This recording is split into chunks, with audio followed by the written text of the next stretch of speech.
Hello, how are you? Hi, everyone. Hello, Numan.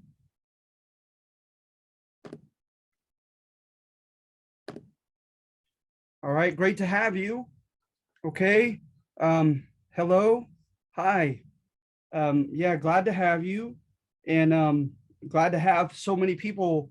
I only had to drop as no shows two people, and hopefully those weren't mistakes at that. And so this is great. Great retention, uh, for which I am very grateful. All right. So let me get your names down, give you your credit for being here, and we will proceed. Okay. So we are doing a pretty long.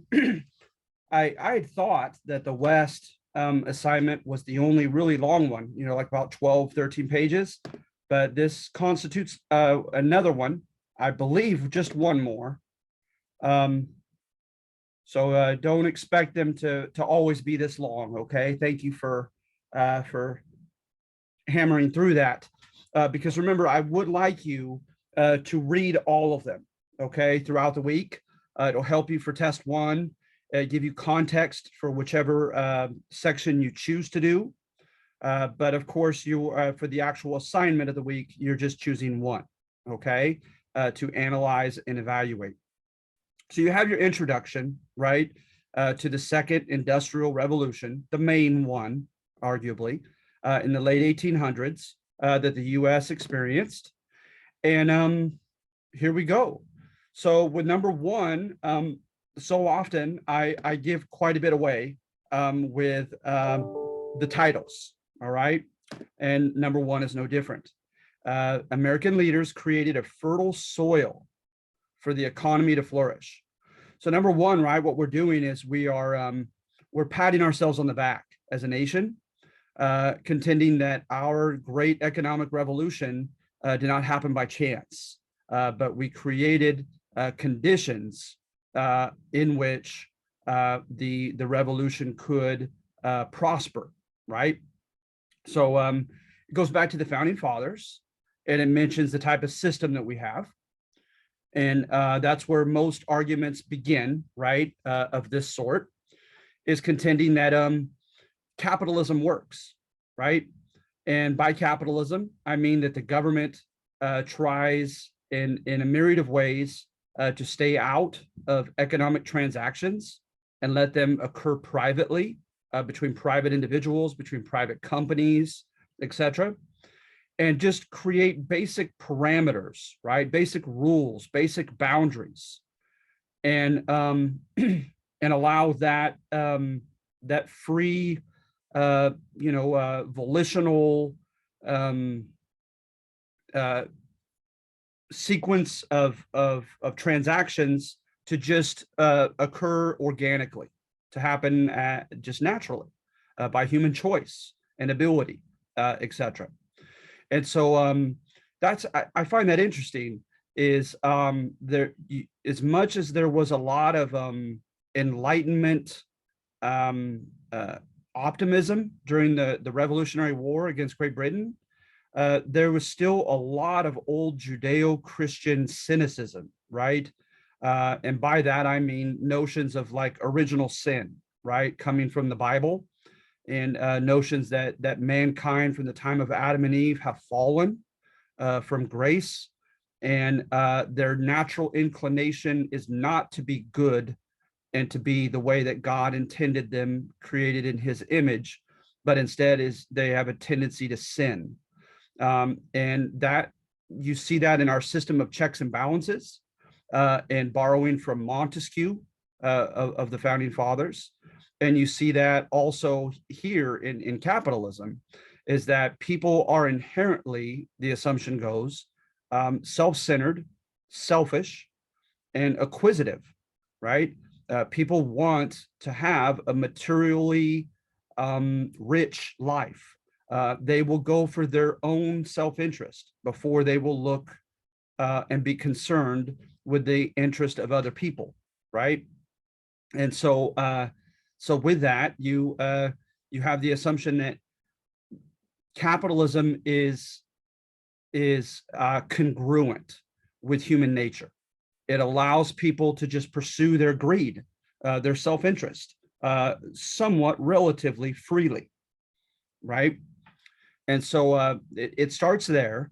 But then instead of having a absolute free capitalist system, right, with what was termed laissez-faire, like let it be, let the system be, we never truly had a laissez-faire system, right? If you've taken your 101 class and so forth, particularly with our first Secretary of the Treasury, Hamilton, Alexander Hamilton, he helped, right? He helped build infrastructure. He helped build certain nascent industries that were beginning to grow early, and he felt like there was a need for government to do such. So notice, it's not just that we have a capitalist system, but we have a regulatory capitalist system, and we're praising that on number one, saying that was the perfect balance to help the industrial revolution take off. Okay. So then in addition to that, you have systems of incentive, right? You have the system with inventions, and the government lucratively decided to reward inventors, right? You also had the establishment of corporations, and corporations, right, by having having it open and public for people to invest money into. It gave them just an incredible amount of capital to begin with, right? Money, investing money to initially to invest in. And so corporations just really helped the revolution, the Industrial Revolution, take off just by their monstrosity of how much money they had to play with, so to speak, in capital, right? But then also with the corporations, as they began to engage in research and development, right, at this time, and they hired people, like who would become later famous, Nikola Tesla, who they would hire from Europe, and they would pay them to tinker in labs around the clock to try to find ways to streamline production, to make their production cheaper and quicker and more direct and shorter, right? And then also just a better quality product that was being made. And so when one corporation began doing this, other corporations began trying to emulate that, and it gave consumers arguably the best, right? And so it got the ball rolling as well, as far as getting the Industrial Revolution going.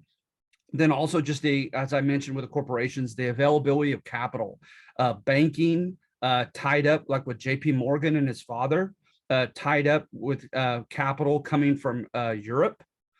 And it was just a lot of loans became available in the mid to late 1800s suddenly for would-be entrepreneurs to start a business, to invest in machinery, to hire workers, et cetera, et cetera. So all of this supposedly had a domino effect, and we are patting ourselves on the back, and number one, for making it happen, that it wasn't accidental, that it was decisions made by the government. It was decisions made by the private industry, particularly the corporations, that helped bring this revolution about. Okay, so that's what we're doing here. Is we're patting ourselves on the back and claiming that we did it, we made it happen. Okay, then you have Supreme Court decisions, and the Supreme Court made arguably a business-friendly environment secured in this country, whereby they assured people that if they invested here, and their investments were protected by the government. And that supposedly is big, because you have regions in the globe to this day, right, that have been termed as unfriendly to business, and they still lack a lot of capital, a lot of industry, a lot of novelty, a lot of investment, et cetera, because people don't want to they don't want to bet on a losing bet. They want a more secure area. And so the Supreme Court and the courts, lower courts, helped create that as well, right? And then you have a series of inventions. Like I said, the beginnings of assembly line production, the beginnings of interchangeable parts. Those were all, brought about here in the States.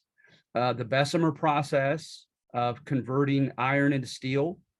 And so it all just had a domino effect. These inventions, these decisions made by government agencies, made by corporations, and made by individuals, that we made it all happen.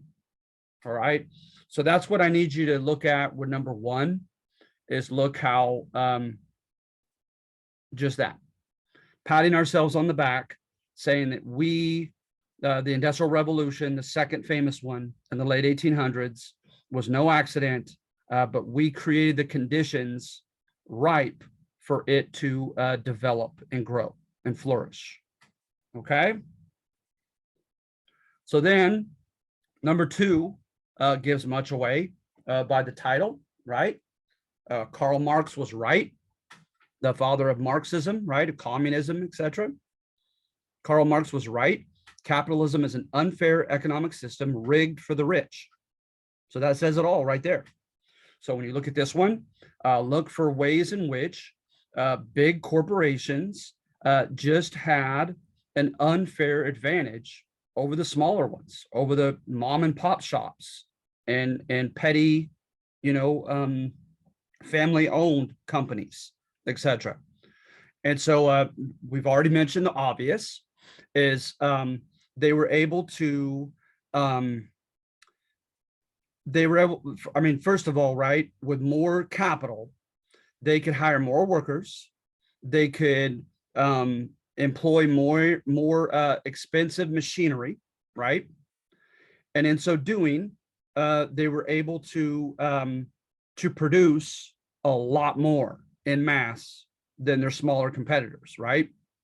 Then, by mere economy of scale, by having so much more to offer, and having more money to sit on, they could place a cheaper price on their product than the smaller companies could. When you crunch the numbers as a smaller company, you get down to a certain price and you can't go any lower than that, or you will literally begin losing money, and you're on your way to going bankrupt and losing your business. The big guys can sit on temporary losses.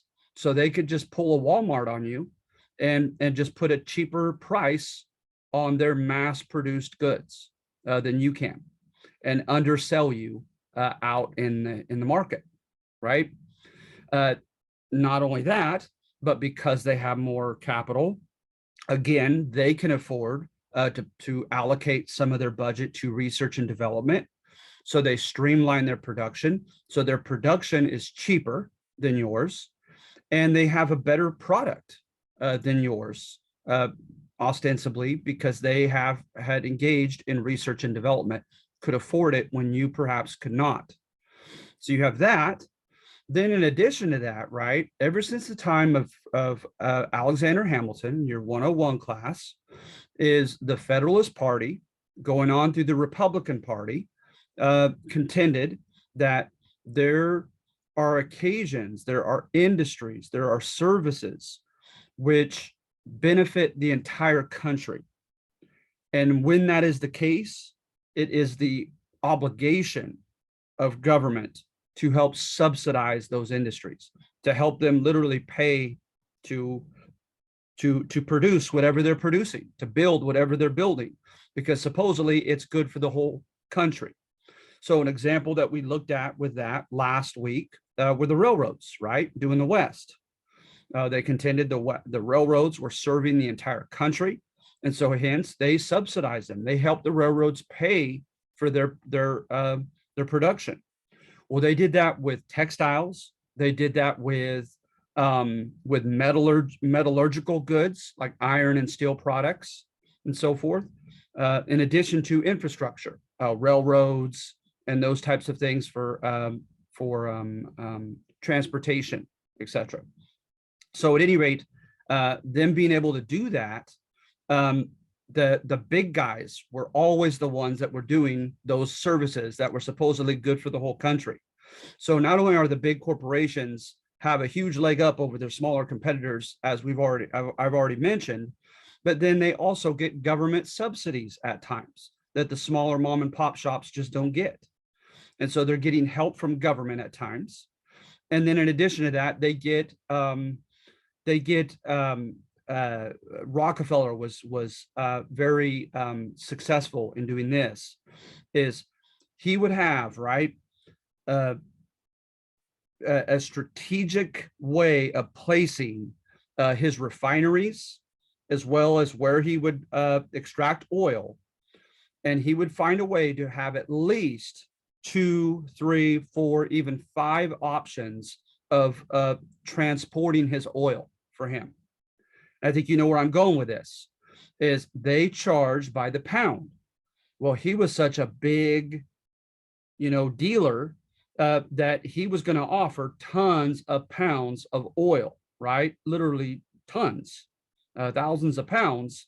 Uh, that these transporters, that those who were storing it could charge him.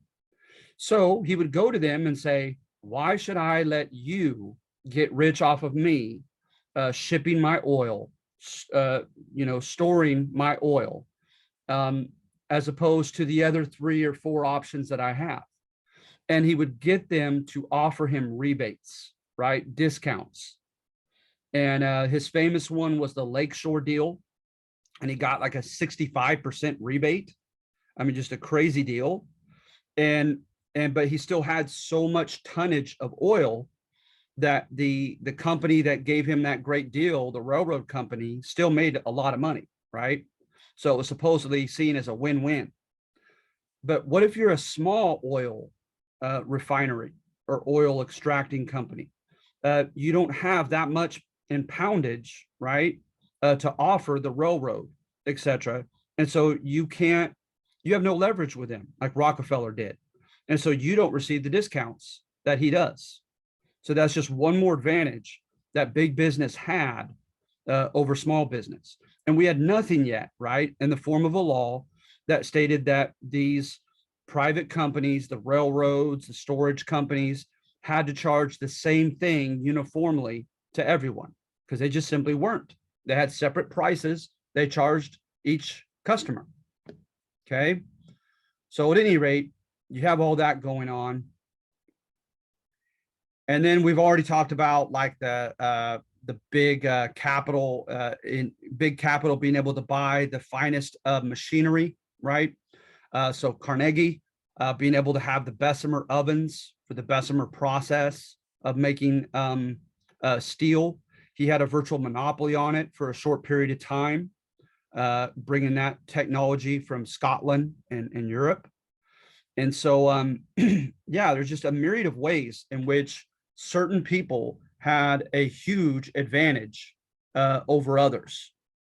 And then you had dummy purchases, right, in land, whereby different companies, private companies, would put a myriad of phony names of individuals to receive or to purchase land.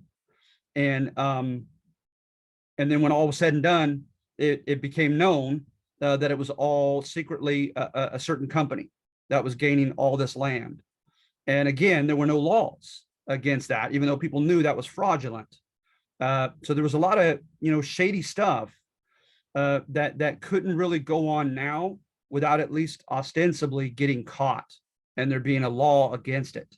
And so we supposedly learned from this time period that we have to have more basic rules set into power on how the capitalist system is, how people compete in it and win and lose. Okay. And so then you just had integration, right? Rockefeller, right? He acquired so much land or so much money at one time. Even back then, he was making like $1 billion. He was worth over $1 billion, and So at any rate, he would go to private companies and say, hey, I want your oil. I think you're sitting on oil that you don't have the machinery, and I do, to extract it because it's so deep, etc. Right? And he says, let me take this headache off of you. I did my homework and I realized that you had made, 60,000 last year. How about I will give you an 8% share in my company? So you'll be making a little more than 8,000 doing nothing. And you can spend time with your grandkids, etc. Let me take this headache off of you. Merge with me. Let me buy up your company. And like I said, you'll be making good money doing nothing. And I'll take it from here. And oftentimes they took that deal, right? But when they didn't, they said Rockefeller had a way of bullying them, right? He would begin threatening them at that point and telling them, hey, because what he ended up doing, right, with the major railroads that he used, he just bought a majority of shares in those railroads on the stock market so that he could sit on the governing board and decide, things like rates for his own stuff. Talk about a conflict of interest, right? But he was able to do that back then. And so at any rate, he would tell them, hey, I sit on the governing board of the Pennsylvania Railroad. I will make sure that we don't accept your oil if you're not good with making this deal with me. Like, he had a way of blackmailing people. And for a while, he got away with it. He just threw his weight around. And so with that, they call that horizontal integration. Companies just bought up all of their competition and basically became a monopoly in their given industry. And before that, they engaged in vertical integration, and that was controlling every facet from production to sale, right, of their own business and industry, so that they were no longer at anybody else's mercy. So with Rockefeller, for instance, he controlled the oil derricks that extracted the oil. He helped control the railroads that the crude oil traveled on. He controlled the barrels that they were shipped in and stored in eventually. And he controlled the refineries where they were refined. He controlled the packaging as well. And he had the salesmen to go to multiple areas to sell it. And so, he controlled everything in the process. So at any rate, you have that. Cyrus McCormick monopolized agricultural tools, Carnegie, steel, Rockefeller, oil, James Duke, tobacco, etc. All right.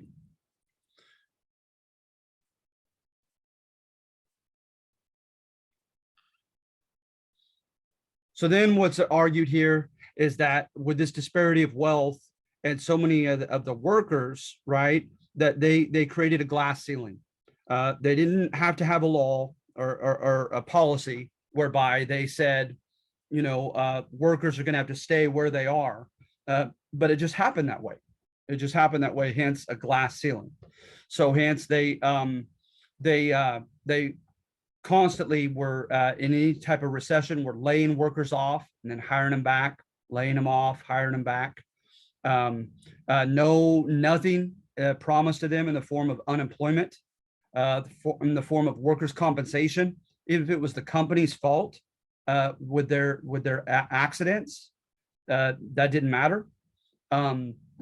You had terrible wages because there were no minimum wage laws yet. Right.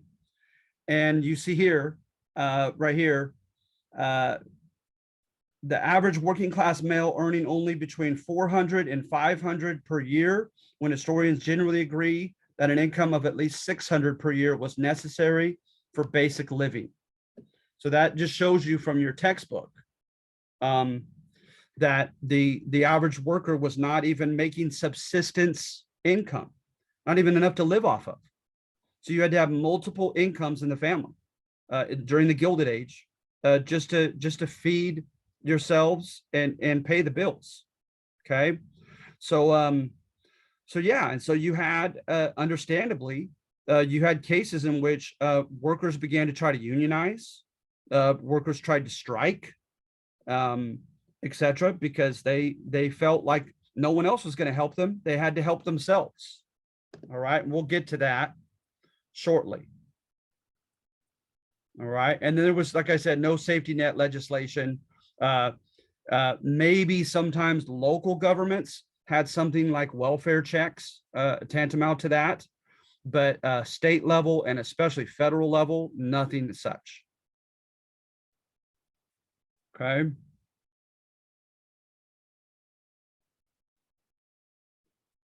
So at any rate, then number three, I take a 180, right?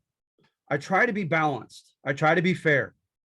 So I just gave you Marxist history in number two, right? That is just the system is rigged for the rich, uh, that the parasitical rich are villainous, right? That their success was unfair, right?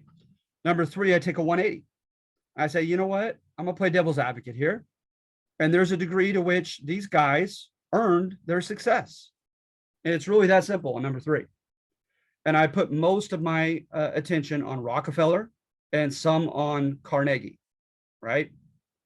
And you look at Rockefeller, and if you read like Ron Chernow and his biography of Rockefeller, it's interesting. I feel like it was a very well balanced biography by this historian, because he shows the devilish side of Rockefeller, indeed, but he also shows just how anomalous, how out of the ordinary Rockefeller really was.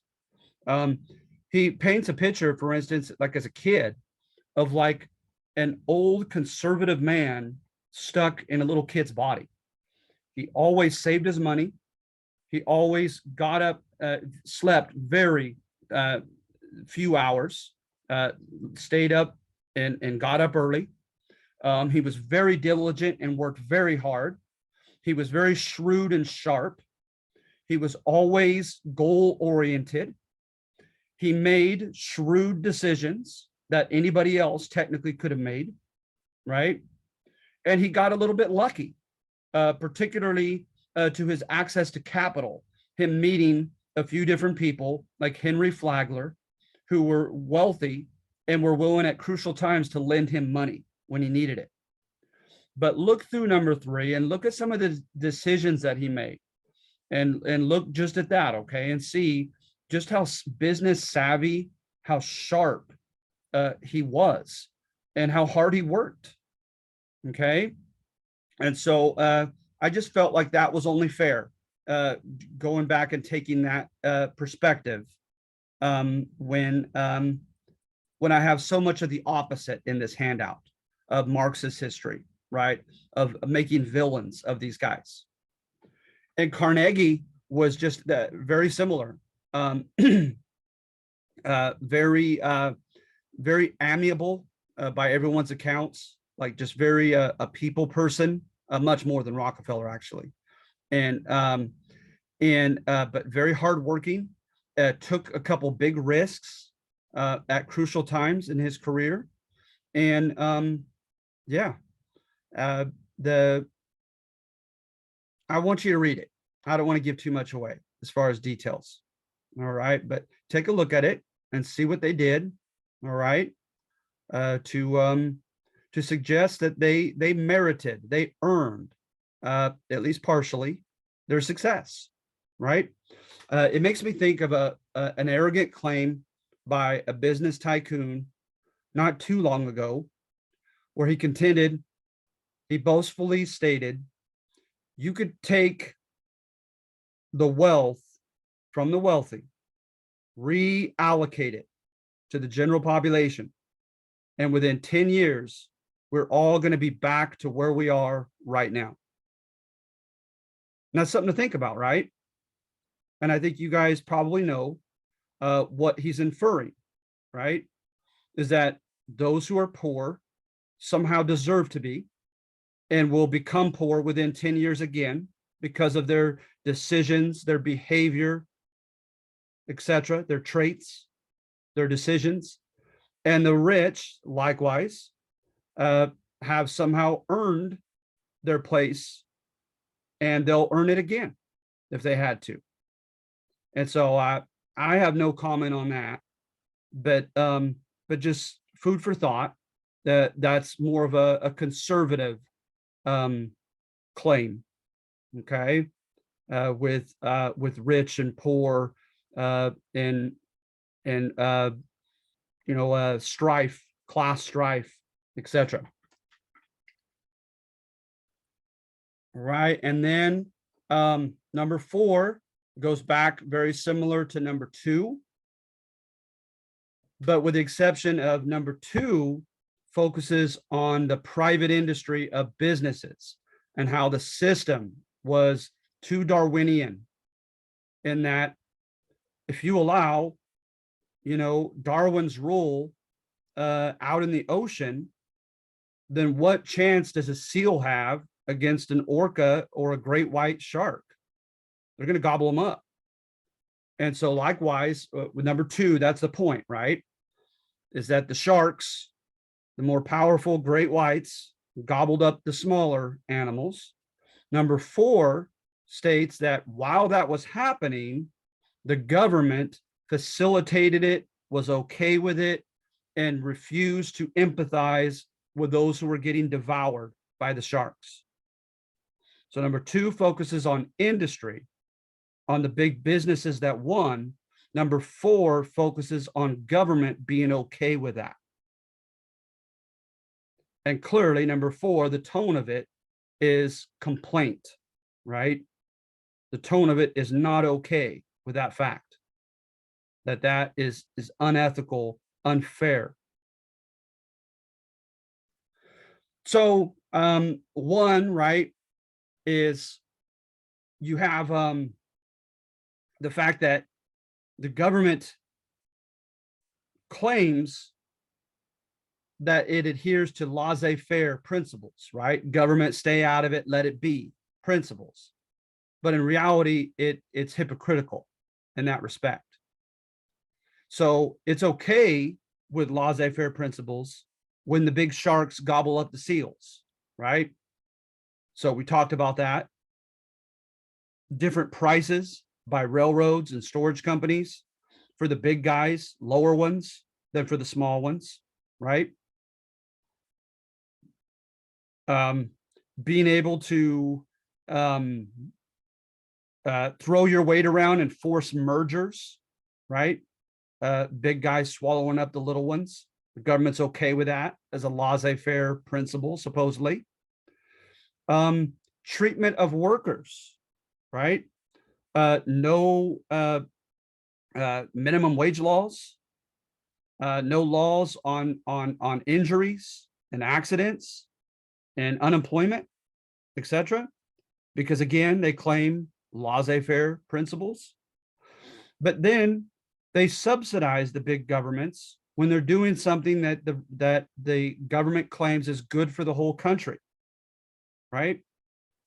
Then they put tariffs on imported goods to protect big industry.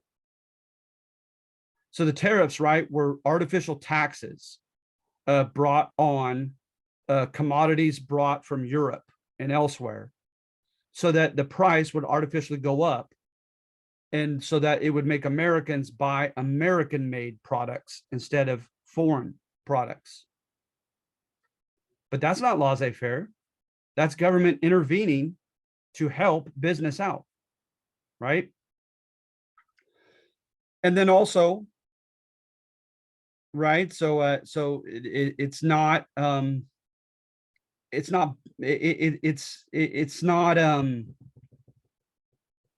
consistent, right, of government regarding its so-called laissez-faire principles. And then also, right, is the weak way in which government helped out the little guys. So one were Granger laws. Granger laws were made in several states, including here in California, but mainly like in Nebraska and the Farm Belt areas, whereby they stated, right, that all storage and transportation rates had to be the same. And some of them even put price ceilings and said, you can't charge more than this many cents per pound, right? Well, in the Wabash versus Illinois case, the Supreme Court decided to shut them down, saying if any of those railroad or storage companies do business in and out of state, then technically that's interstate commerce. And the Constitution states that only Congress can regulate interstate commerce. So it did away with those Granger laws. And the poor farmers were furious. So then they said, okay, well then fine, live up to if it's a matter of principle and a constitutionality, then Congress do something about it. Well, it took nearly a decade or over a decade until the 1880s, 1887, for Congress to finally pass an Interstate Commerce Act that stated that rates have to be uniform for everybody and they must be reasonable and just. Well, what's reasonable and just? There was nothing concrete about it. It was kind of nebulous. And so it wasn't enforced at all. And so it was basically useless, that law. So it suggests that the government did not have sympathy for the common people, for the small scale farmers and businesses. All right. Then the trusts, right? Rockefeller and others became infamous for forming these informal combinations with other companies, and they would gobble up all their competitors together. They would combine their capital. They would combine their facilities. They would combine their output, etc. And little guys stood no chance whatsoever. So there was an outcry for an antitrust law, right? To put an end to this unfair merging of big corporations. And they finally got it in the Sherman antitrust law of 1890. They had to wait a long time to get it. Then when they got it, likewise, it said, but its language, like the interstate commerce law 3 years before, was kind of nebulous. It stated no conspiracies or unions shall be made in restraint of trade and competition. And it wasn't enforced. So again, it just looked like the government just doesn't care about the little guy, about the small entrepreneur in particular, right? And then if they showed that they didn't care about the small entrepreneur, they certainly demonstrated that they didn't care about the common worker, the manual laborer for these big companies. So if you look up the Great Railroad Strike of 1877, you look up the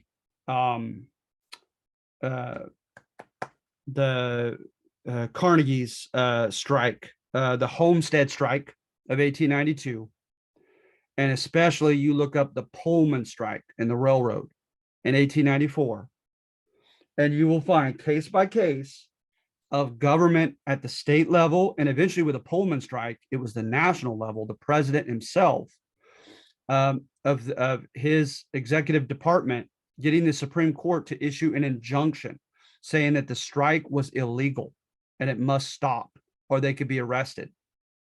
And it sided with the employers. It sided with their bosses. And case after case, you look at these cases, these infamous strikes, and they began with wage cuts, forcing triple shifts, just exploitative practices of the workers when they just finally erupted. They couldn't take it anymore. All right. But of course, to show fairness to both sides, especially with the Pullman strike, is actually all three of them. They didn't stay in their parameters of First Amendment rights. It was not just a peaceful protest and of their employer. They destroyed property in all three. They blew up railroad cars. They threw rocks and attacked policemen and troops that came at them, etc. They lit buildings on fire, etc. So the government sided with the employers all three times. And so I'm contending, right, on this one, is that the government had no love for the common person in the Gilded Age. They consistently sided with big business.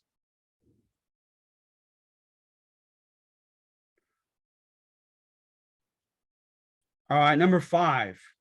All right, we're almost done. Thank you for your patience. Is that it says it all right there in the title. According to Alan Trachtenberg, the system is to blame for the problems of the Gilded Age, not the robber barons, not the bosses, right? And he tries to just contend that with machine production, a race ensued that couldn't be stopped, that they couldn't, it got away from everybody, that it was in no one's control, right? That once people started buying fancy machinery to make things interchangeably in parts on in mass production style, quickly and in mass, that it became a rat race that you could not afford to stop. Okay, so he contends that one, accidents and sanitation securities. He said you'd have to stop all your production for over a week to implement all these changes in the production process to make things safer for your workers, a healthier environment in the factory, etc. But he said, what happens when all your competitors refuse to do that? They gained a week or two on you that you can't get back. So he says there's just too much pressure to stop the process to ensure those things.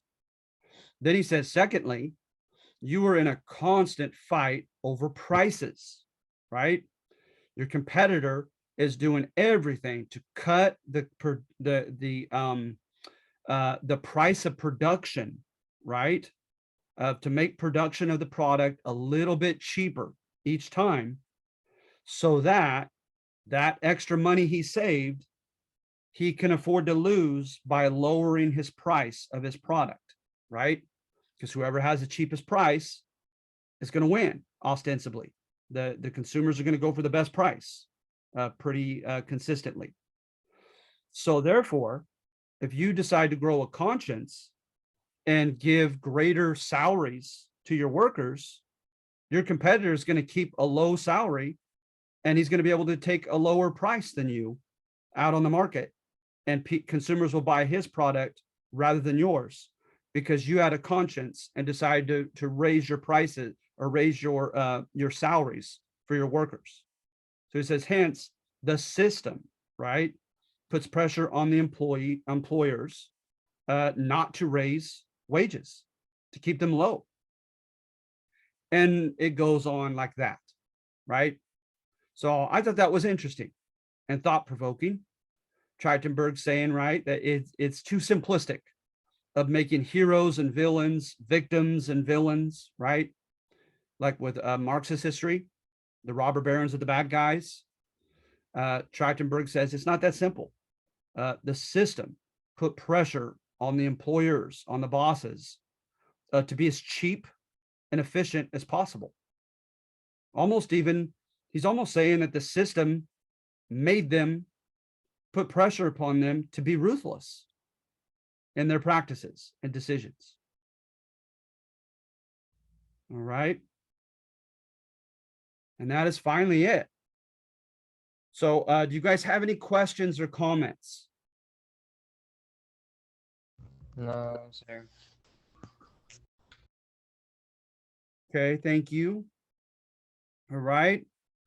Do you guys feel relatively well about choosing one of these? I think so, sir. Good, good. I hope so. I hope so. All right. All right. So you guys will get your extra credit points. Should you have any questions, Canvas message me. Okay. And yeah, you guys have until, as always, until Sunday evening. So take your time reading through it and choosing which one you want to do. And good luck to you. Okay. Thank you for coming. I appreciate your consistent attendance. You're welcome, sir. All right. You guys have a good one. Okay. Bye. Bye.